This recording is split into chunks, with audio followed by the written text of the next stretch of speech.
karena di masa pandemi itu justru saya sempat kehilangan panggilan sebagai guru karena waktu itu mungkin sangat banyak hal yang terjadi. Saya sendiri juga nggak yakin apakah guru ini diapresiasi dengan cukup baik. Saya nggak tahu kenapa pingsan, tidur atau apa. Tapi waktu itu benar-benar nggak tahu gitu. Tiba-tiba buka mata, di sekeliling udah ada banyak orang yang mengelilingi, nepuk-nepuk pundak gitu ya. Bangun. Kalau menurut saya panggilan hidup itu nggak bisa dicari di dalam sih, hanya di dalam aja itu nggak cukup. Harus kita lihat, buka mata sekeliling, apa yang dibutuhkan, dan kebutuhan itulah yang menjadi panggilan dalam kehidupan kita. Gagah, berempati, berani, menginspirasi. Guru Gembira, Guru Gembira. Podcast Guru Gembira, wadah diskusi dengan menghadirkan narasumber yang tentunya informatif, edukatif, dan inspiratif.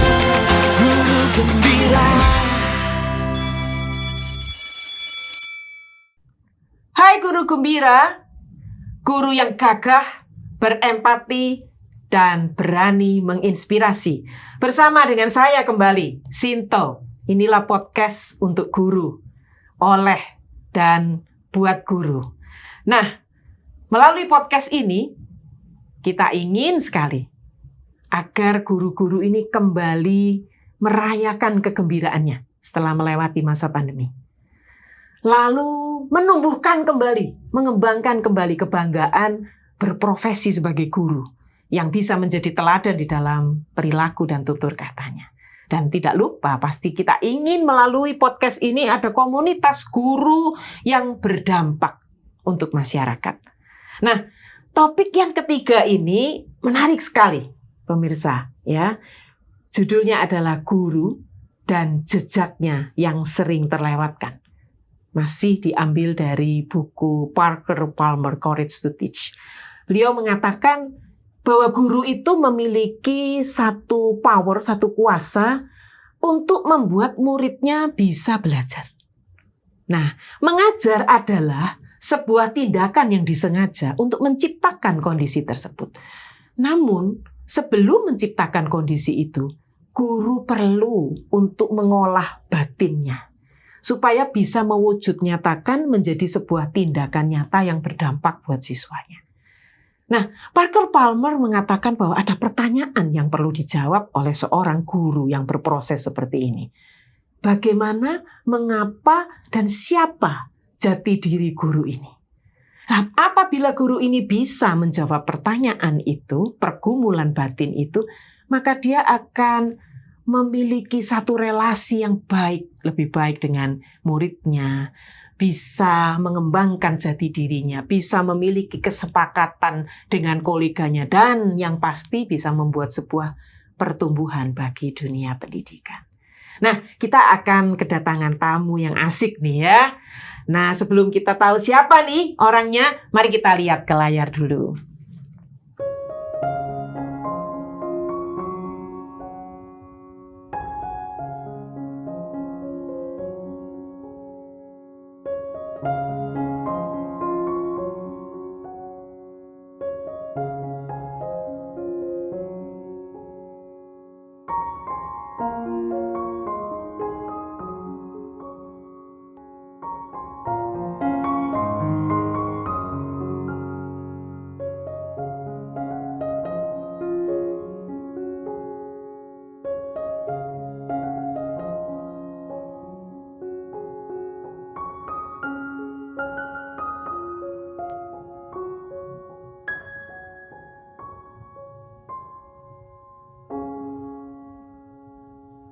Iya. Halo Miss Jessica. Halo Bu Sinta. Senangnya kita bisa bertemu lagi ya. Ya. Semangatnya udah kelihatan ini dari wajahnya ini ya. Kita kayaknya ketemu terakhir itu kapan ya Miss ya? Maret ya, waktu pandemi ya. Waktu pandemi ya. Iya, Saya sempat ke waktu rumahnya Bu sharing-sharing Sinta gitu ya. waktu itu. Iya. Tadi ngelihat sekilas ini ya, terus jadi terpikir begini. Lulusan psikologi nih, dengan indeks prestasi yang cemerlang ya. Lalu skillnya saya tahu persis nih, kita pernah satu tim ya. Wah, skillnya keren nih di bahasa, di IT dan sebagainya lah. Background pendidikan keluarga juga nggak ada yang jadi guru, bener ya? Betul, nggak ada. Iya. Terus gimana nih ceritanya? Kok tahu-tahu berproses jadi guru ini gimana nih prosesnya? Jadi dulu tuh saya tuh nggak pernah kepikir untuk menjadi guru sih Bu Sinta. Dulu bahkan saya tuh pernah muncul tercetus sebuah statement, saya tuh bilang, pokoknya aku nggak mau jadi guru. Waktu itu SMA, karena saya tuh selalu melihat guru-guru saya tuh di SMA, SMP tuh kayaknya kok gitu-gitu aja, dan saya tuh merasa kayak nggak ada yang menarik dari itu. Kemudian Ya. seiring berjalannya waktu, saya tuh juga ketika saya tuh dulu orangnya sama sekali nggak punya cita-cita sih, kalau boleh jujur. Saya dari dulu ditanyain, semua teman-teman saya selalu ditanyain, Jessica mau jadi apa? Saya selalu jawabnya nggak punya cita-cita. Terus ya sudah, saya akhirnya menjalani pendidikan, hanya ya sudah jalan aja, ikutin alurnya, penjurusan ya penjurusan, kemudian sampai ketika kuliah pun saya tuh juga masih belum tahu apakah saya tuh mau menjadi apa. Ketika saya masuk psikologi pun saya nggak yakin waktu itu mau mengambil profesi apa. Tapi ketika saya tuh melihat kebutuhan ya Bu ya, saya tuh melihat kebutuhan. Saya merasa anak-anak ini mungkin bukan anak-anak ya, lebih ke remaja ya, karena saya dulu di sekitar tahun 2009 itu saya sudah mulai masuk ke komunitas rohani.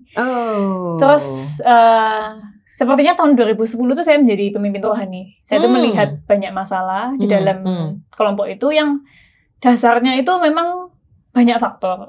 Tapi saya tuh melihat kebutuhan seorang mentor di dalam kelompok itu. Jadi waktu saya melihat betapa hebatnya seorang yang mengarahkan anak-anak ini untuk memilih jalan yang benar, saya tuh tergerak untuk, saya mau menjadi seorang, waktu itu saya pikirnya jadi seorang konselor. Terus ternyata saya dibawa ke tempatnya, waktu itu bersama dengan Bu Sinta ya, di sekolah yang yang lama ya. Dan di situ saya baru pertama kali mengenal dunia pendidikan. Dan ketika saya benar-benar masuk di Mars Sharon Christian School sekarang, saya benar-benar sadar bahwa menjadi seorang guru itu ternyata menyenangkan. Itu sih yang membuat saya masih tetap bertahan sampai sekarang dan memilih profesi guru, karena melihat kebutuhannya anak-anak remaja waktu itu. Menyenangkan ya. Jadi sekarang baru bisa lihat menyenangkannya ya. Setelah berapa kerasa. tahun tuh prosesnya mencari-cari itu? Mencari-cari apanya Bu?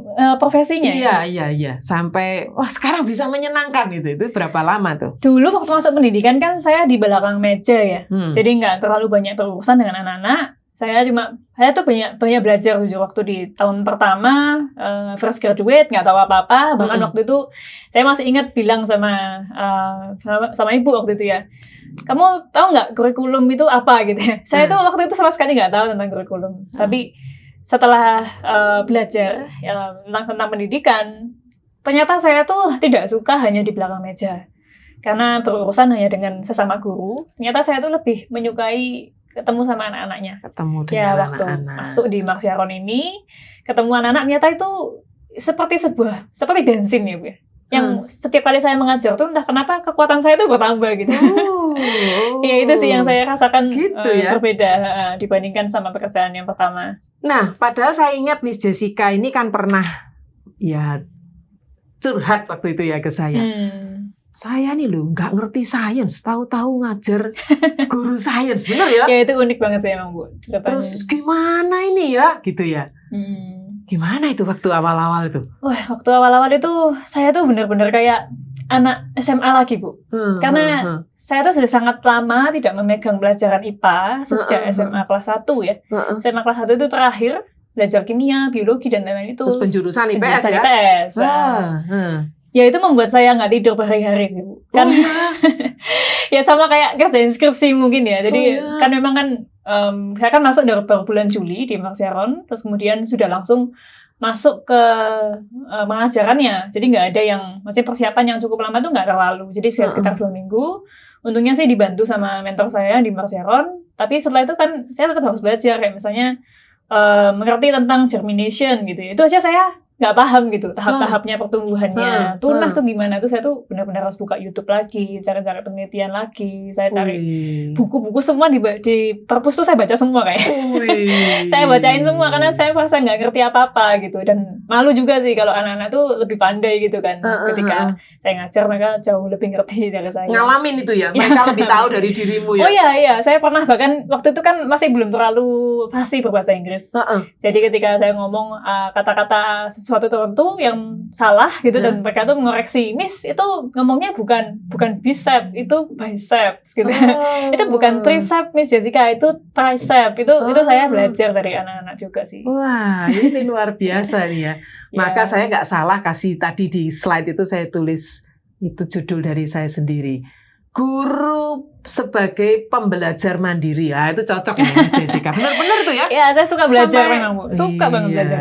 Sampai kayak begitu tuh, sampai dilahap semua tuh buku-buku. Dilahap semua. Sampai nggak tidur tuh, supaya benar-benar siap Iya, gitu ya. karena memang nyiapin lesson plan itu kan agak susah ya Bu ya, Betul, untuk orang baru betul. yang nggak mengerti sama sekali tentang dunianya, sainsnya. Jadi saya harus benar-benar cari itu satu unit plan yang cuma 1 hari itu mungkin saya bisa cari itu sekitar 6 jam lebih. Wih. Nah, cari ide apa ya yang menarik, ide apa yang cocok ya dan sesuai dengan kompetensi itu butuh oke. waktu sangat lama. Iya. Kalau gitu selama awal-awal itu pasti ada orang yang berpengaruh ya, yang mendampingi ya di awal-awal. Yang mendampingi, oh betul, iya. Iya. Karena meskipun belajar sendiri, tapi ketika mau terjun ke lapangan itu kan nervousnya gimana gitu ya. Iya. Pasti ada mentor yang. Ada. Ah, Waktu iya. di Marsharon itu saya tuh kebetulan bertemu dengan Miss Palupi Iya. yang menjadi kalau di sana itu namanya subject coordinator. Subject coordinator. Ya, khusus untuk Iya, science. Khusus untuk Ya, science di ya. elementary. Heeh.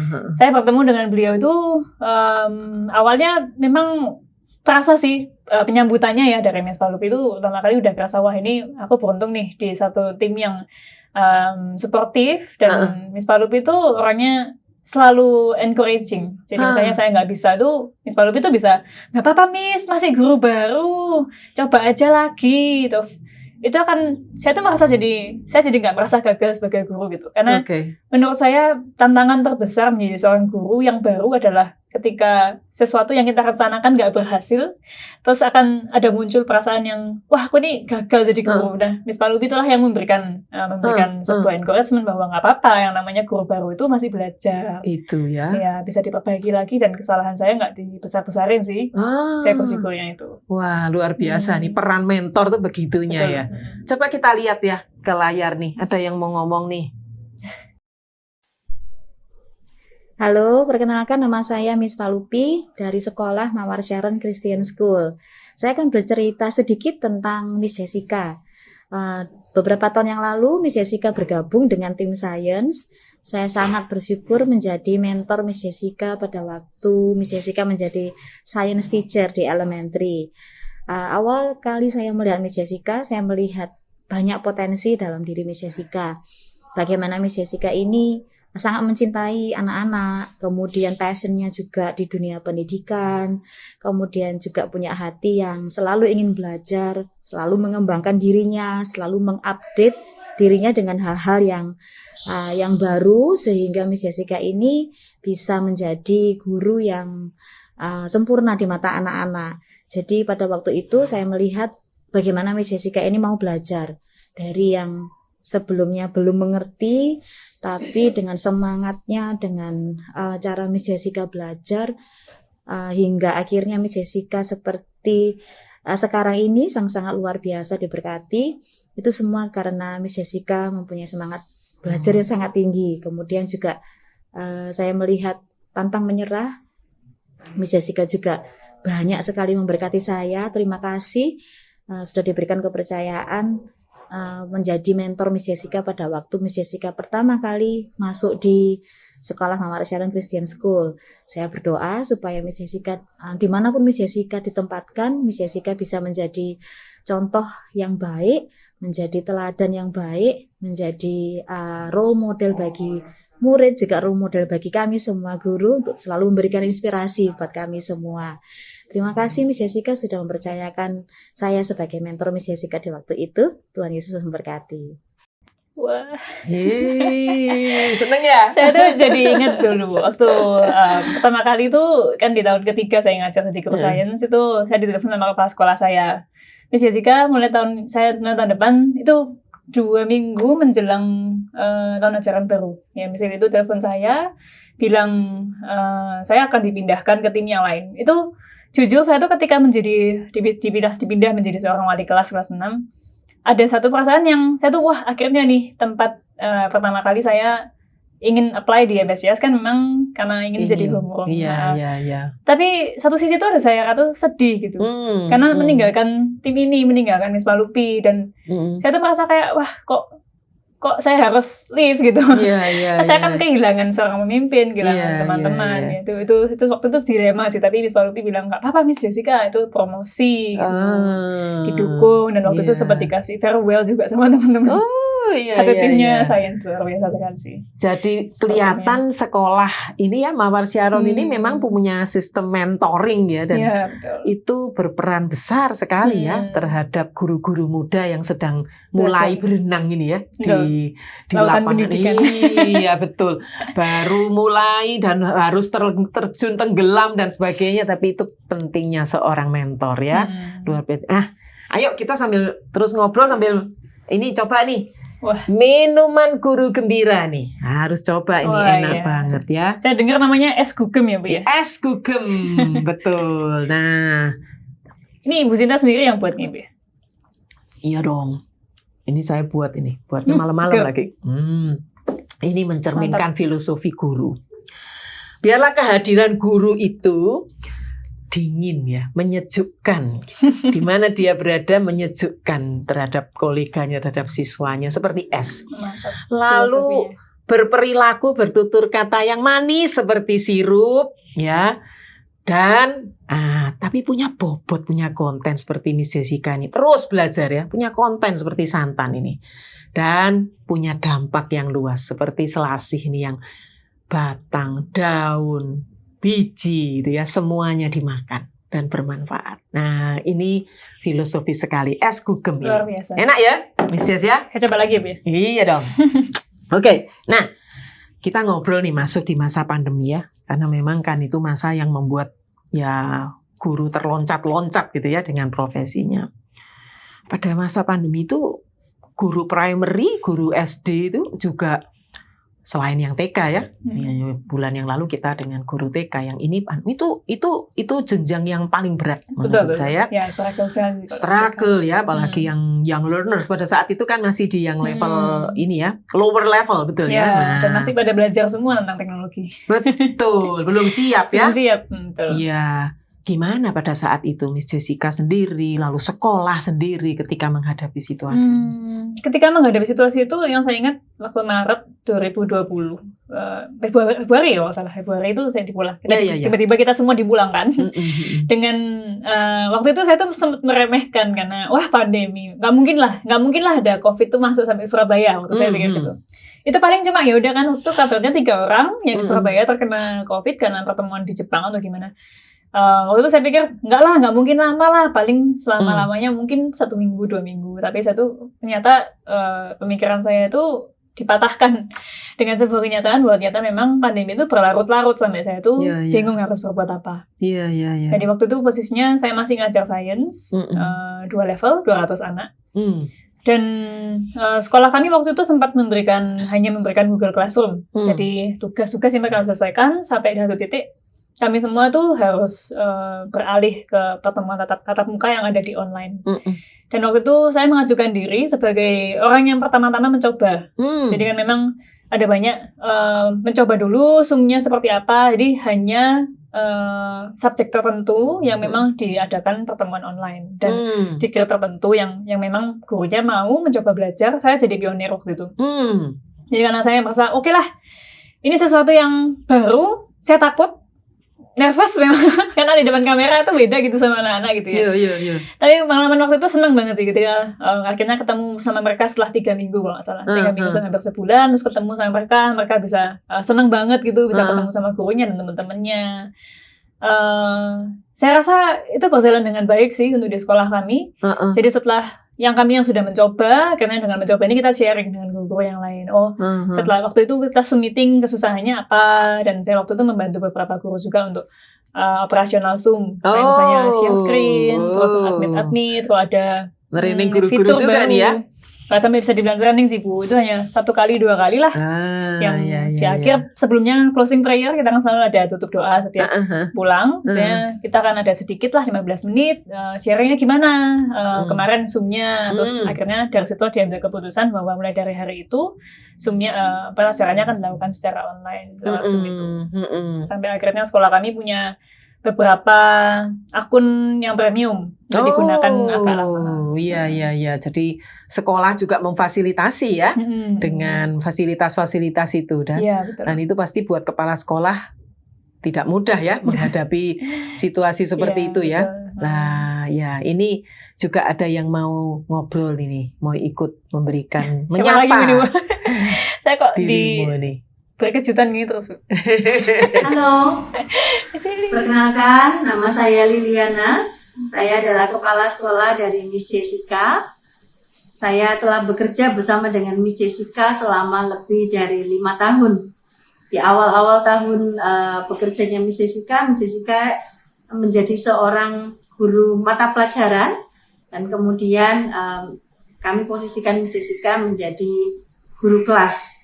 Dan dimanapun Miss Jessica ditempatkan, baik itu sebagai guru mata pelajaran maupun sebagai guru kelas, saya secara personal benar-benar melihat bahwa Miss Jessica ini selalu memberikan yang terbaik ya. Jadi bukan hanya sekedar menyelesaikan tugas yang diberikan, menyelesaikan job desk, tapi benar-benar mencurahkan hati dan juga pemikiran untuk setiap hal yang dikerjakan, terutama untuk setiap siswa.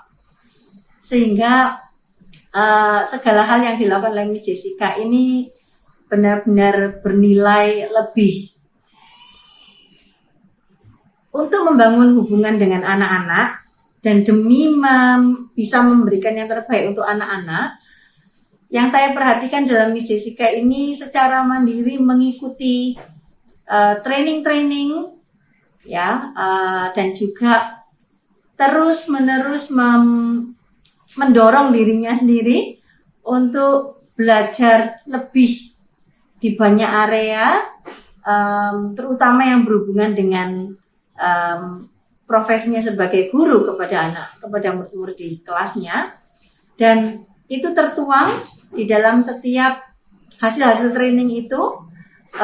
Tidak hanya untuk membekali diri Miss Jessica, tapi tertuang di dalam setiap hal yang Miss Jessica rencanakan kepada murid-muridnya, sehingga pembelajaran yang diberikan, tugas-tugas yang diberikan oleh Miss Jessica ini benar-benar hasil dari segala hal yang sudah diterima oleh Miss Jessica, yang diramu dan muncul dan diberikan kepada anak-anak, disertai dengan hati seorang guru.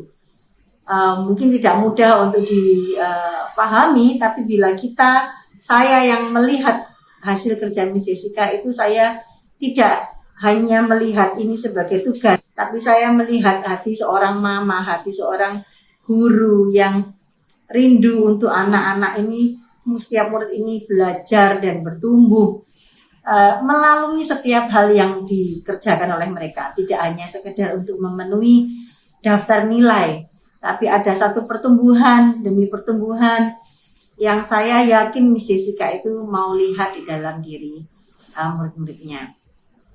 Jadi untuk Miss Jessica, saya bersyukur Miss Jessica ada di dalam tim saya, dan saya rindu untuk bisa terus kerjasama dengan Miss Jessica. Ayo kita sama-sama membangkitkan generasi yang akan datang, generasi yang tidak hanya pintar, tapi juga benar-benar mengerti apa tujuannya ada di dunia, dan juga bisa menjadi jawaban untuk orang-orang di sekitar mereka. Saya percaya Tuhan memperlengkapi Miss Jessica dengan segala hal yang Miss Jessica perlukan untuk menjadi seorang guru yang terbaik untuk setiap muridnya. Thank you.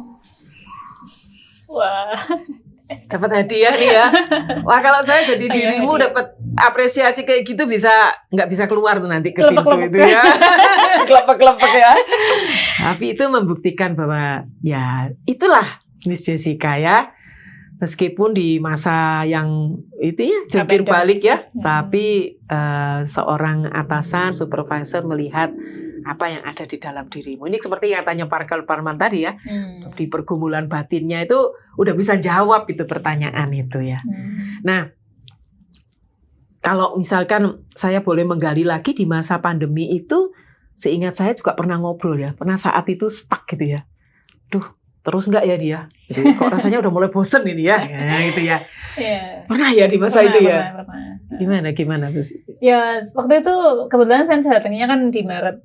Awal-awal itu saya masih tahun ketiga menjadi subject teacher di pelajaran sains, di mana di tahun ketiga itu saya sudah, nggak bisa saya bilang sudah perfect, tapi menguasai sebagian besar hal yang saya ajarkan. Jadi kayak udah tahun ketiga yang saya ulangi, sudah saya perbaiki, sudah saya poles, sampai semuanya tuh berjalan seperti kayak membuat unit plan itu seperti sama tutup mata gitu.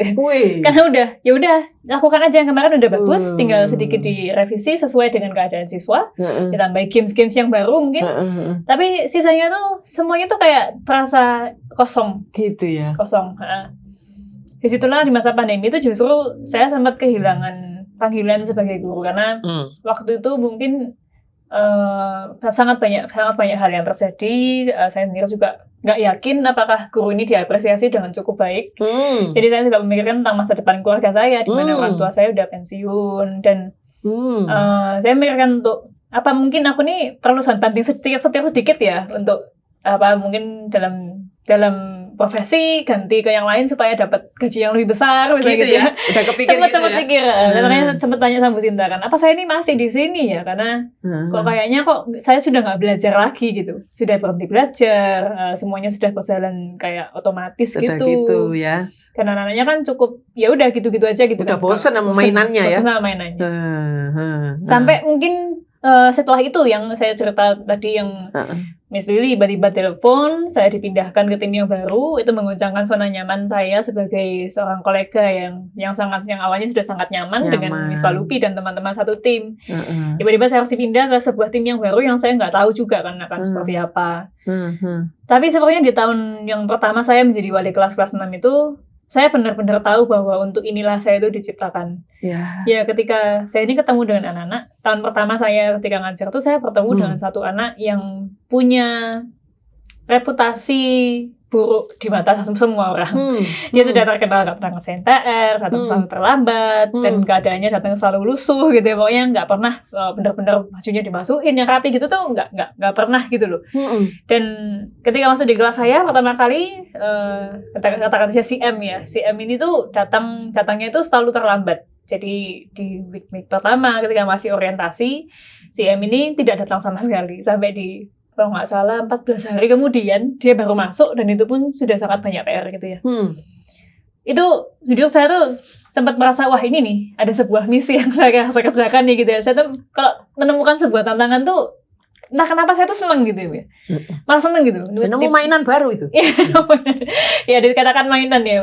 Seneng ketemu mainan baru tuh ketika, wah ini ada trouble, there's something wrong gitu. Dan ketika dia masuk, akhirnya setelah saya telepon orang tuanya, ya saya baru tahu bahwa ternyata si M ini single parent, mamanya pun sakit lupus, dan tidak pernah sembuh sampai hari ini.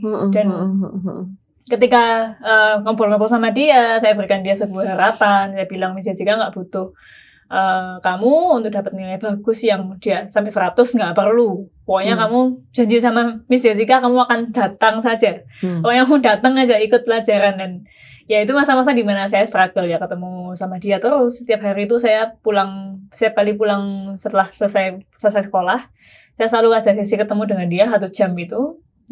Sekitar jam 12-an sampai jam 2-an gitu ya. 1 jam 2 jam untuk menyelesaikan PR-nya dia yang 2 minggu itu.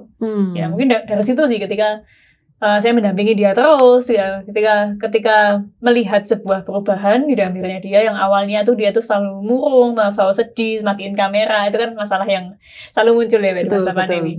Matiin nyalain kamera itu susah banget gitu di mereka. Tapi saya tuh menemukan banyak cara gitu. Akhirnya anak-anak kelas saya tuh bahkan dikenal sama beberapa subject teacher, kelasmu itu anak-anaknya nyalain kamera semua loh. Gampang soalnya gitu ya, mereka terbiasa untuk menyalakan kamera gitu. Terus ya si anaknya ini akhirnya lama-lama tuh dia menemukan kesukaannya di dalam sekolah. Iya, Ketika iya. dia menemukan seorang sahabat, dia punya teman kan di kelas itu yang anaknya itu pun juga saya ajak kerjasama, ayo bantu. Nah, CEO gitu ya, CEO tuh, ayo CEO bantu Miss Jessica ya. Miss Jessica mau tolong si M, kamu tolong Miss Jessica, kalau dia ada pelajaran apa kamu bantuin ya gitu. Akhirnya singkat cerita, ternyata dia tuh pintar di bahasa Mandarin, Chinese language-nya dia bagus banget, dan dia bahkan sampai HSK 5 kalau nggak salah. Wah, Dan dia bisa nge-rap. wah. Jadi dia tuh, saya baru tahu tuh ya waktu Masih itu. SD itu Dia ya. bisa nge-rap. Jadi saya tuh pernah ngasih hukuman. Kayak konsekuensinya karena saya lupa kalau matiin kamera atau apa gitu loh. Matiin kamera kamu harus nge-rap ya. Kata-katanya harus tentang Hadasa Class ya. Kelas saya itu waktu itu namanya Hadasa Class. Oh iya, jadi akhirnya bisa membuat lagu yang baru dalam hitungan sepersekian detik menjadi lagu nge-rap tentang kelas Hadasa. Kelasnya. Gurunya gimana, keren. anaknya gimana, dia bisa bikin kayak gitu. Itu sih, dari situ saya menemukan bahwa ternyata justru malah di masa pandemi itu, di masa online itu saya menemukan bahwa keberadaan saya dibutuhkan.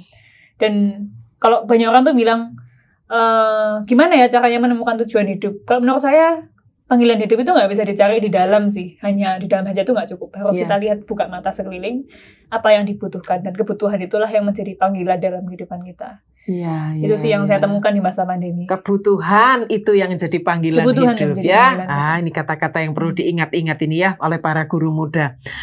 Nah, ternyata itu titik baliknya ya. Titik baliknya, betul. Baliknya. Dan setelah saya ikuti juga Miss Jess cerita bukan cuma ke situ gitu. Rinduannya sampai ke panti asuhan gitu ya. Iya, selamat. Wah, itu saya ingat ikut juga ya. Saya diajak gitu bersama-sama Yellow Community ya.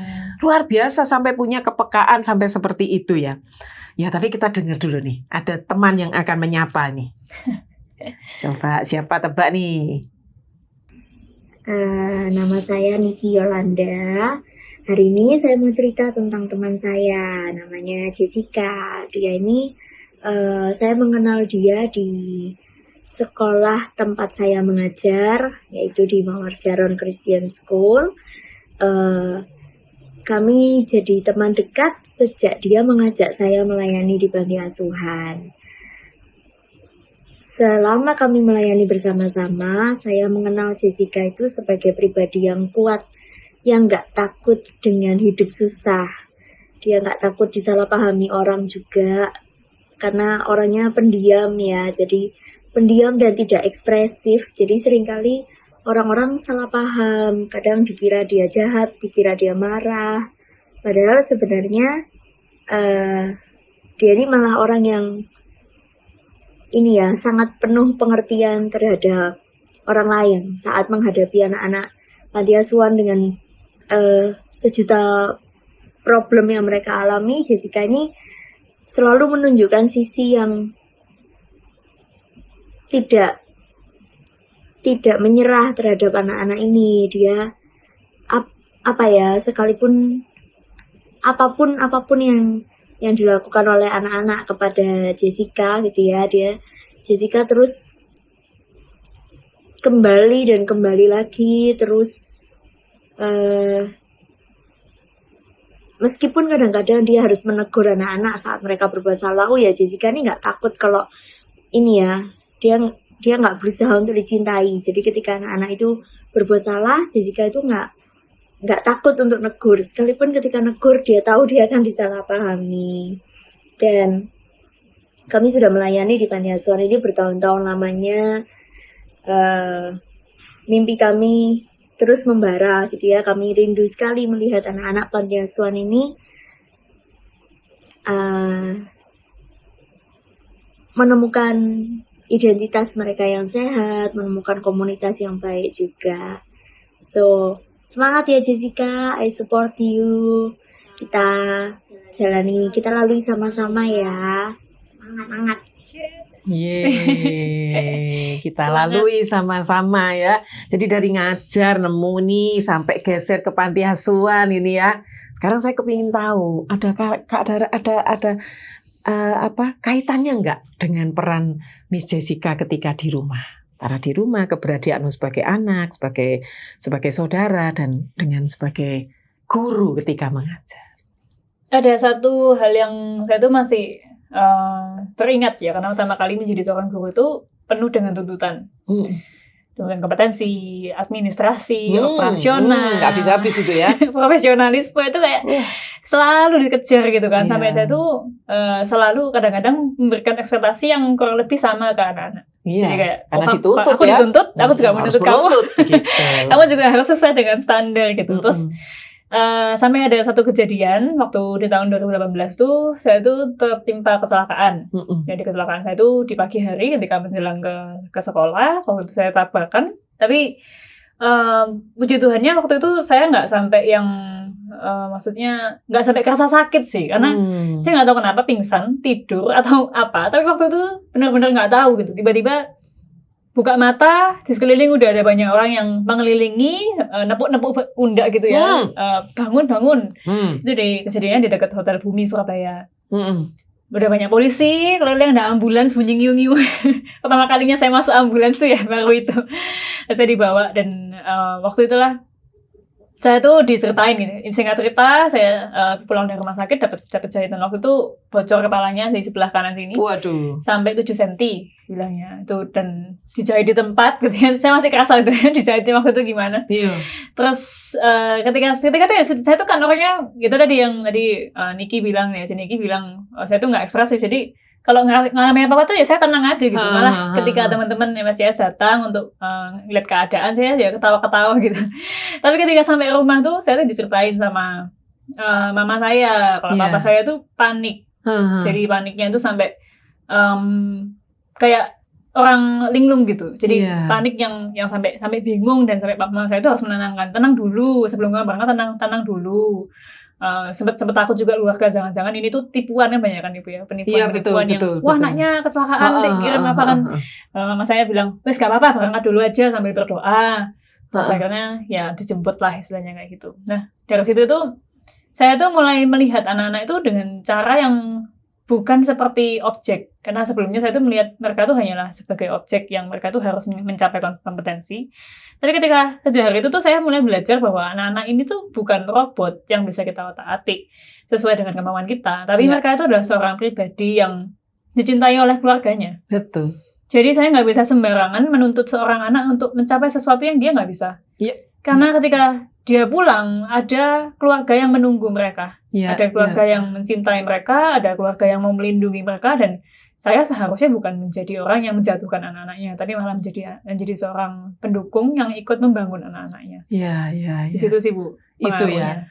Jadi connect-nya itu antara peran sebagai profesi sebagai guru kena gitu ya, ketika ngalami lihat itu sendiri gimana dirimu menjadi seorang anak gitu ya, yang betul. Sangat penting. Yang sangat penting itu. Iya. Mudah-mudahan ini didengar oleh banyak guru-guru yang lain ya, supaya mereka juga melihat gitu, ini loh.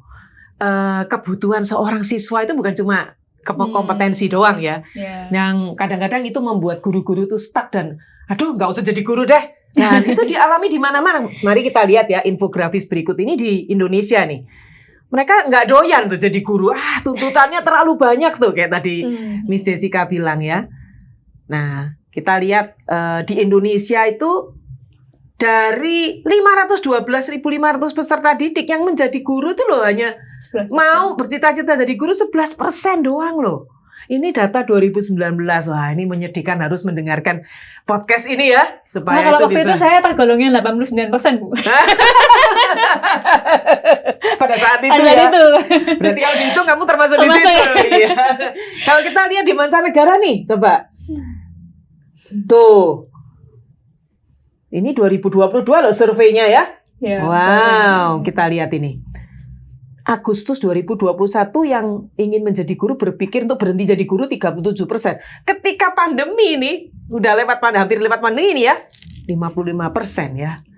Wow, ini semoga mengetuk hati kita semua. Juga untuk Miss Jessica sebagai guru muda ya.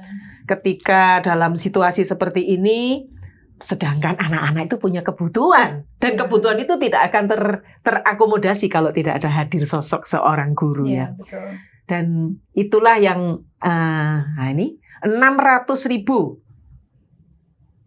dari 2020-2022 dalam 2 tahun 600.000. US ini kehilangan guru. Ya. Luar biasa. Ini kita nggak tahu di Indonesia, tapi bayangkan ya kurang lebih similar lah situasinya ya. Jadi dari sini kita bisa lihat ya, Miss Jessica ya. Mari para guru-guru muda ini ya, ayo kita mengembangkan semangat kita untuk terus menjadi seorang guru yang gembira ya. Nah tadi kaitannya dengan keluarga nih, peran keluarga. Dengan keberartian Miss Jessica sebagai seorang anak, itu membuat dirimu menjadi sangat berarti dan melihat arti seorang murid. Ada yang ingin menyapa di terakhir ini sebelum kita akhiri? Saya kira sudah selesai. Nah, ini yang paling penting ini. Saya papanya Jessica. Sebenarnya yang sangat berjasa buat Jessica itu adalah mamanya Jessica. Karena mamanya Jessica yang dengan gigih minta Jessica supaya berlanjut sampai dengan kuliah. Menurut saya Jessica ini seorang yang sangat gigih sejak masa kecil sekalipun sudah kelihatan. Jadi waktu TK, karena dia menyadari tidak bisa mengeja kata dengan baik, dia sengaja minta untuk ikut les pada gurunya.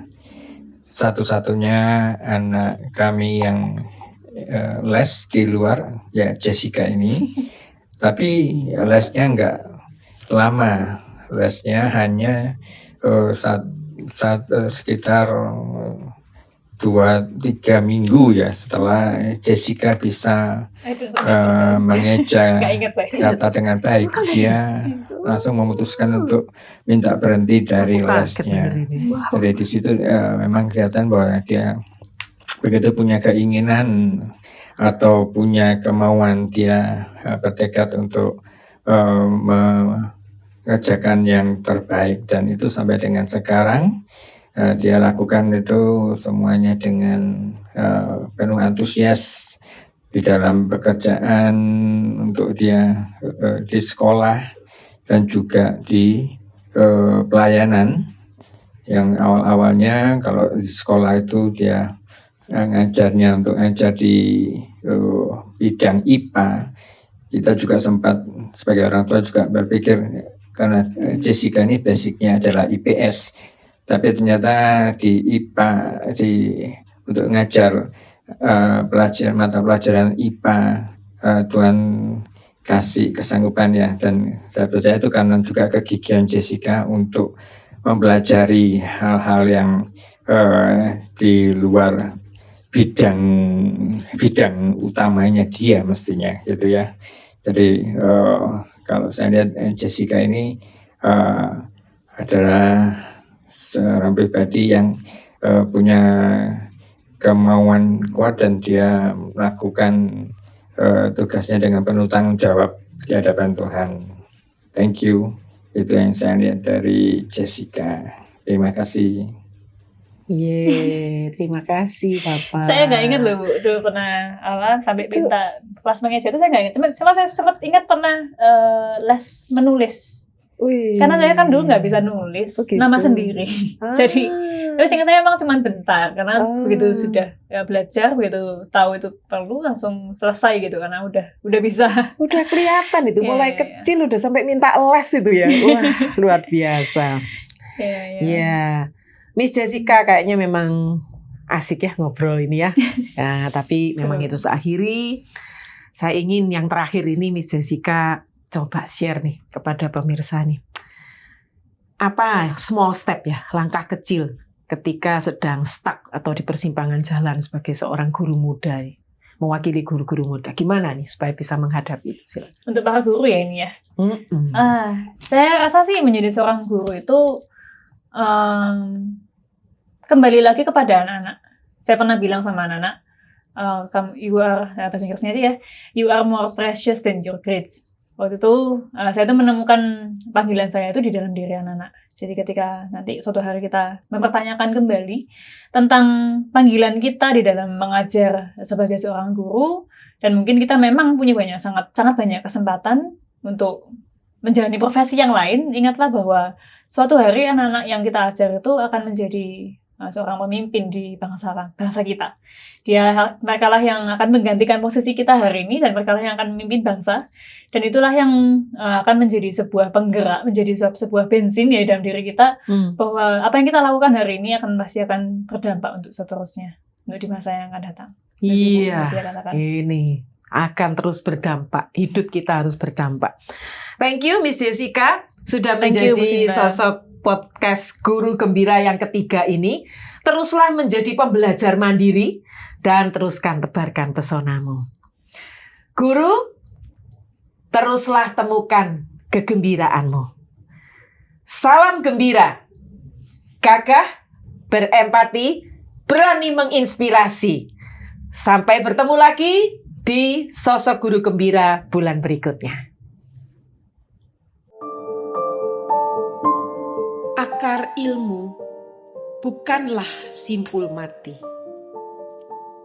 Menjalar akal budi, meramu bakti. Kewajiban guru tak hanya merapal mantra sakti. Mencintai panggilan adalah sosok guru sejati. Saat asa baru tak mampu hadirkan cipta, hati berkalung kabut, rindukan mahkota. Kesetiaan panggilan semakin teguhkan cita. Emban tugas, pancarkan jiwa mulia guru kepada semesta.